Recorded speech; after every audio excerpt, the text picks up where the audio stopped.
হযরত ওমর একদিন তিনি হেঁটে কোথাও যাচ্ছিলেন। কিছু দূর যাওয়ার পরেই দেখলেন এক বৃদ্ধা কি যেন বিড়বিড় করছে।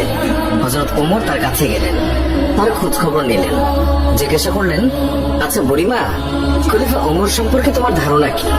বুড়ি হযরত ওমরকে আগে কখনো দেখেনি, তাই তাকে সে চিনতে পারেনি। বুড়ি হযরত ওমরের কথা শুনে কিছুটা বিরক্ত হল, বলল, ওমর টোমর দিয়ে আমি কি করব? আমার কি এমন ঠেকা পড়লো যে আমার তার খবর নিতে হবে? নিজের চিন্তায় পাচ্ছি না।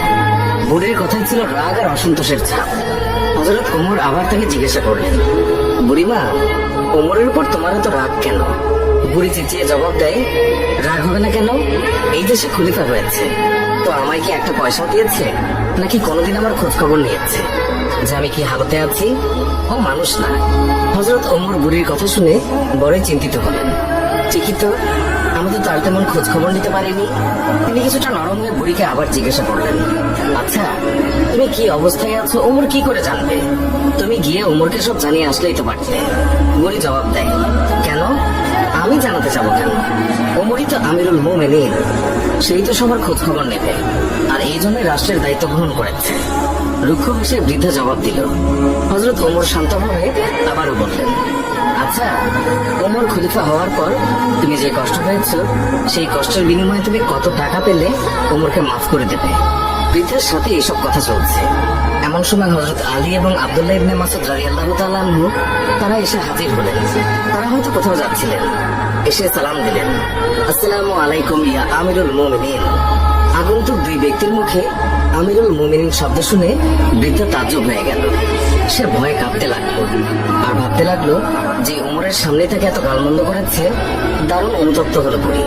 হযরত ওমর বৃদ্ধাকে সান্ত্বনা দিলেন আর বৃদ্ধার হাতে 25টি স্বর্ণ মুদ্রা দিয়ে বললেন, বুড়িমা, তুমি এই চামড়ায় লিখে দাও যে কিয়ামতের দিন ওমরের কাছে আমার কোনো দাবি নেই।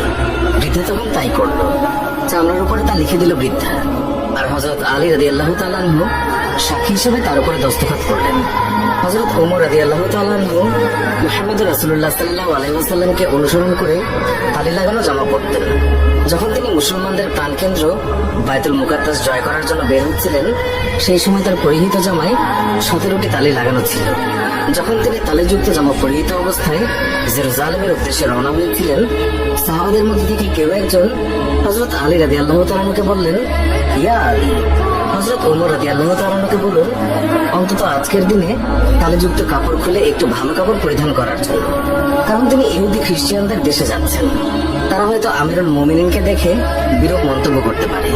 তারা তিরস্কার করে বলতে পারে, মুসলমানগণ খলিফার জন্য একজোড়া ভালো কাপড়ের ব্যবস্থাও করতে পারেনি। আপনি খলিফাকে বুঝিয়ে বলুন। সাহাবাদের পিড়াপিড়িতে হযরত আলী রাদিয়াল্লাহু তাআলা আনহু কথাটি বলার জন্য হযরত ওমরের কাছে গেলেন, কিন্তু এমন কথা বলার সাহসী পেলেন না, কারণ হযরত ওমর রাদিয়াল্লাহু তাআলা আনহু তিনি এমনিতেই গরম। তারপরেও এমন স্পর্শকাতর বিষয়ে মুখটাই বা খুলবেন কিভাবে? অনেক চেষ্টা করলেন, কিন্তু কোনোভাবেই বলতে পারলেন না। ফিরে এলেন সাহাবাদের কাছে, নিজের অপারগতা প্রকাশ করলেন। হযরত আলী রাদিয়াল্লাহু তাআলা আনহু বললেন, আমি যখন বলার জন্য তার কাছে গিয়েছি, তখন আমার কথা বলার শক্তি হারিয়ে ফেলেছি। এবার সাহাবাগণ পরামর্শ করলেন, তাহলে এই কথা খলিফার কাছে কে বলতে পারে? সকলেই খেয়াল পেশ করল। হযরত আয়েশা রাদিয়াল্লাহু তাআলা আনহা এবং হযরত হাফসা রাদিয়াল্লাহু তাআলা আনহা বলতে পারবেন। তারা সকলে মিলে হযরত হাফসা রাদিয়াল্লাহু তাআলা আনহুর কাছে গেলেন। হযরত হাফসা রাদিয়াল্লাহু তাআলা আনহা বললেন, আমি রাসূলুল্লাহ সাল্লাল্লাহু আলাইহি ওয়াসাল্লামের স্ত্রী এবং খলিফা ওমরের মেয়ে, কিন্তু আমার পিতাকে এই কথা বলার সাহস আমার নেই। আমি এই কথা বলতে পারবো না। হযরত আয়েশা রাদিয়াল্লাহু তাআলা আনহা বলতে পারবেন। সাহাবায়ে কেরাম হযরত আয়েশার কাছে দরখাস্ত করলেন। অতঃপর তিনি হযরত ওমর রাদিয়াল্লাহু তাআলা আনহুকে ডেকে পাঠালেন। হযরত ওমর রাদিয়াল্লাহু তাআলা আনহু হযরত আয়েশা রাদিয়াল্লাহু তাআলা আনহুর পয়গাম পাওয়ার সাথে সাথে উপস্থিত হলেন।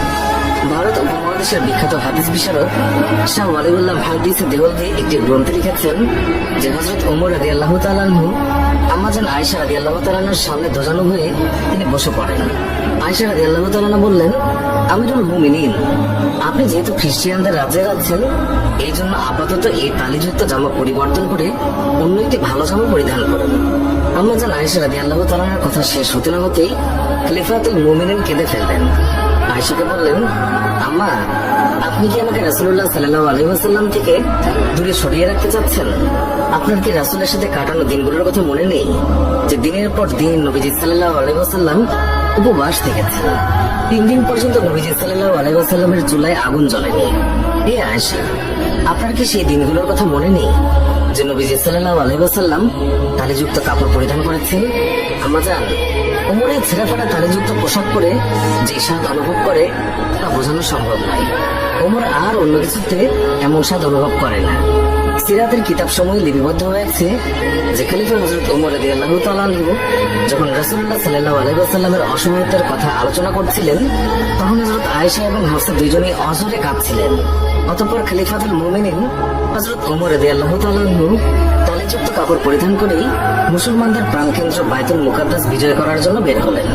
হযরত ওমর রাদিয়াল্লাহু তাআলা আনহু তিনি যখন জেরুজালেম শহরে প্রবেশের দ্বার প্রান্তে 22 লক্ষ বর্গ মাইলের বিশাল সাম্রাজ্যের খলিফার হাতে উটের রশি, উটের উপর বসে আছে ভৃত্য মুসলিম বাহিনীর সেনাপতি আবু উবাইদা ইবনে জাররা রাদিয়াল্লাহু তাআলা লক্ষ্য করলেন খলিফার গায়ে অতি সাধারণ 17টি তালিযুক্ত জামা।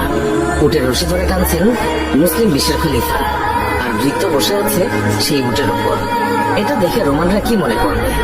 এইসব ভেবে তিনি বললেন, হে আমিরুল মুমিনিন, আমরা এমন এক জায়গায় আছি যেখানকার লোকেরা চাকচিক্য পছন্দ করে, মানুষের বাহ্যিক সৌন্দর্য দেখে মানুষের মর্যাদার বিচার করে।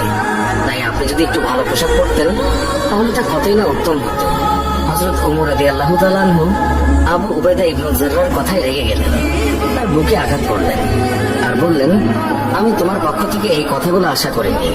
হযরত ওমর রাদিয়াল্লাহু তাআলা আনহু বললেন, আমি হচ্ছি সেই জাতি যাদের মহান আল্লাহ ইসলাম দ্বারা সম্মানিত করেছেন। আমরা যদি ইসলাম ছাড়া অন্য কোনো উপায়ে সম্মান খুঁজি তাহলে মহান আল্লাহ তাআলা আমাদের অসম্মানিত করবেন। সুপ্রিয় দর্শক,